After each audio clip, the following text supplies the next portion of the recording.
Development and Rural Transformation Center at ISEC for about a decade.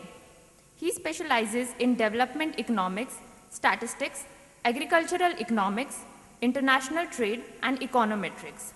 He has published extensively on agricultural development, international trade in agriculture, WTO, and its impact on agriculture, movements, irrigation, and watershed development. His current academic interests include farmer suicide in India, droughts and national disasters, WTO, and its impact on agriculture and watershed development. He is the member of an expert group on WTO and agriculture of the Ministry of Commerce, Government of India. He has been consultant to projects of the World Bank, Asian Development Bank, and Land Equity International. Ladies and gentlemen, please welcome Professor Ram Deshpande.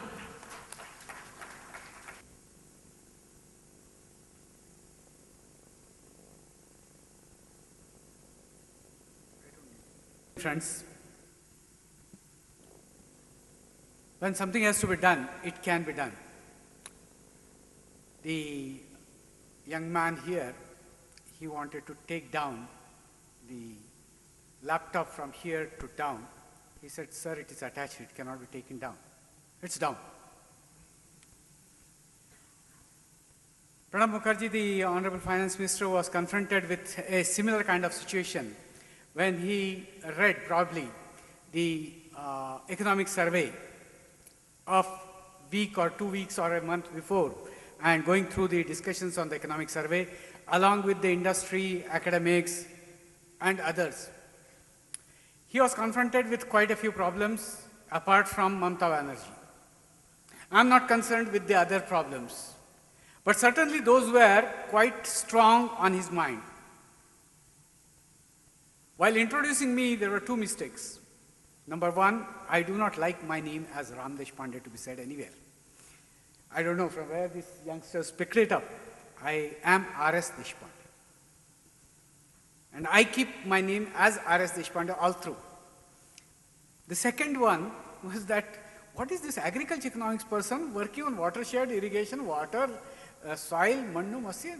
What is this fellow doing in public finance? Is supposed to be a technical topic.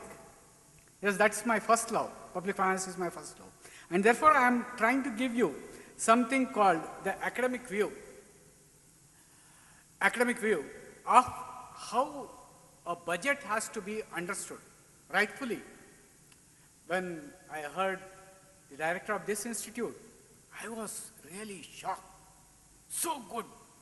I mean, something which probably I want to check his hands. Everything was written here. From where did you get such a strong memory of remembering all the 13-14 budgets and telling what went wrong where and how? I've been with budgets since 74, and truly I admire your memory as well as exact understanding of the budgets. I was perplexed. The budget, this present budget, academically provides a few important counters. The first one was, after heralding a very huge growth rate of 9%, which really made our eyes wide open. How is this 9% possible from there onwards to scale down to 6 and odd %? Was something which was shocking. Which was shocking for two reasons. Number one, sector-wise, the growth rates were not performing well. The most important and very steady sector, industrial sector, is not performing and did not perform in the last year. Agriculture as it is goes ups and downs. Also did not had only 2.5%, which was expected to be around 4%. Last quarter it came down, and last quarter it came down. An agriculture economist like me knows well that agriculture doesn't go by quarter. It grows by seasons. So last quarter it came down because there were a lot of corrections in the agriculture GDP. Third thing, the very shaky ground of services sector has also stabilized, has also not given that kind of rate which was expected. Number one, the growth performance was extremely vary. We were worried about what has to be done. And therefore I say that Pranab Mukherjee was confronted with a pro-reformist or a diagnostic budget. We have a strong vocabulary of budget speakers, lackluster budget. And I think more or less every alternate budget, somebody or the other writes lackluster. I don't know what is the luster of the budget. But then the vocabulary of the budget is very strong. The new vocabulary is reformist or populist. By saying that something which is reformist cannot be populist, or reform is not popular. It's not true. Budget can be popular as well as reform oriented. He was confronted with number one, growth. Number two, which we did not, and economic survey very clearly brings out, employment is not growing as it should grow. Number three, that the elasticity of employment was also a worrisome problem. Number four, inflation is growing, and therefore the trade-off, and the question which I asked, and that's why I was going through my notes. I made notes from those youngsters. I was quite impressed by the way they prepared. It was difficult to give all the 5 prizes, but then if it were to my understanding, I would have given all the five prizes. They were really good, prepared very well, including the slides, and struggled hard to bring out the crux of it. Good work, keep it up. Whosoever gets it doesn't matter, but then everyone performed really well. Now, I was preparing notes, and I'm trying to focus myself in academics for those people who had heard those 5 good teams. The trade-off between growth and employment. What is that employment rate we are expecting, and we need to step up the employment rate. We cannot get the employment rate as what we expect from the economic survey, from the organized sector employment. We have to plan, and plan well, in the unorganized sector also.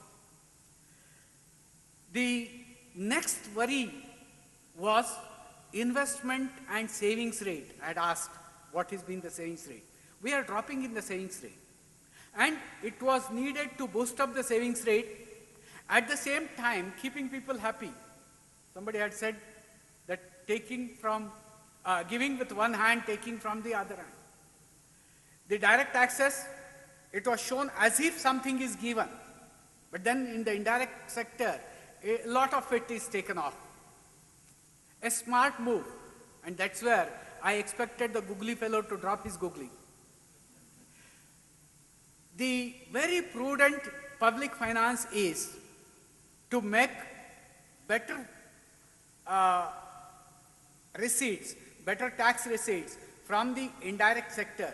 Not so much as Morarji Desai did, not so much as Yashwantrao Chavan did, but to the extent that the revenue deficit can be managed. Second, or the next, the growth rates of the two important sectors, namely manufacturing and agriculture, were to be stepped up. For this purpose, incentives had to be provided for the 2 sectors. Not much has been done, and therefore, probably, we may not have, at least in the first 2 quarters of the next year, we may not have as expected growth rate in manufacturing sector. Agriculture, anyway, is said to be a private activity, and largely from my childhood till now we say agriculture is in gamble in monsoon. 6 decades have passed and still we gamble. And there is an interesting thing.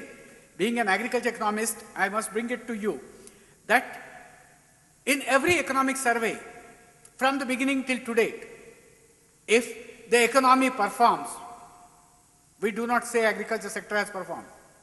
But when the aggregate economic growth drops down, immediately a paragraph is written in the first chapter saying that the growth rate has dropped down because of the agriculture. 13%, 17% of the GDP drops down the growth rate of the aggregate economy. Yes, it is true that even though the contribution of the agriculture sector to the total GDP, I have been talking a lot about the state budget, so that GSDP gets into. GDP, even though the percent of percent contribution of agriculture to the GDP is about 16, 17%, 13, 14%, still the spillover effect, and most of the economists, most of the public finance experts miss that spillover effect. I had a simple graph. I did not prepare a presentation, rather it is there. I was trying to locate it, and as usual professorial habit, I forgot that kitty. I call it kitty, thumb drive. The kitty is an Hindi word. The thumb drive at home in which the presentation was there. So you have to do it. And when there is a power in the point, no PowerPoint is required.